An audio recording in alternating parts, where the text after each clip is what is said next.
হাতে গোনা দু চারটে বন্ধু থাকুক, যাদের সাথে মজা করতে গেলে দুবার ভাবতে হয় না, ফোন করতে গেলে ঘড়ি দেখতে হয় না, যাদের সাথে সম্পর্কটা একদমই ফর্মাল নয়, যাদের গায়ে অনায়াসে পা তুলে ঘুমিয়ে পড়া যায়, যাদের যখন ইচ্ছা জড়িয়ে ধরা যায়। একটা মনের মানুষ থাকুক, যাকে হারিয়ে ফেলার ভয় পেতে হয় না, যে ভালো মন্দ সবতে সমানভাবে বর্তমান, যাকে চোখ বন্ধ করে বিশ্বাস করা যায়, যার হাসিতে দুঃখ বোলানো যায়, যে মনোমালিন্যের সমাধানে ব্রেকআপ বলে না, আলোচনা করে ভুলগুলো ঠিক করে নিয়ে আরও শক্ত করে হাত ধরে নেয়। বরং গুটি কয়েক আত্মীয় থাক, যারা আসলেই আত্মীয়, যারা সত্যি ভালো চায়, হিংসা করে না, প্রয়োজনে আত্মীয় ভূমিকা পালন করে।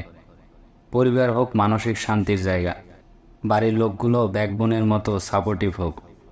দিনের শেষে মনে হাজারো অশান্তি নিয়ে বাড়ি ফিরলেও বাড়ির লোকগুলোর সাথে সময় কাটিয়ে মন ভালো হয়ে যাক।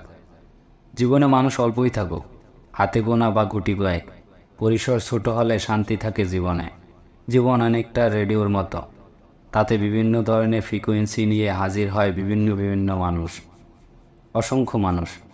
সব মানুষের সাথে আমাদের ফ্রিকোয়েন্সি ম্যাচ করবে এমন কোথাও কথা নেই।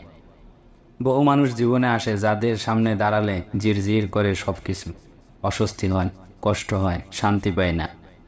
ওইখানে থাকতে নেই, এগিয়ে যেতে হয়। অনেক অনেক মানুষ পেরিয়ে গুটি কতক মানুষ পাওয়া যায়, যাদের সাথে আমাদের ফ্রিকোয়েন্সি ম্যাচ করে যায়। তাদের সাথেই গান হোক, বন্ধুত্বের গান, আনন্দের গান, দুঃখের গান, ভালোবাসার গান, জীবনের গান।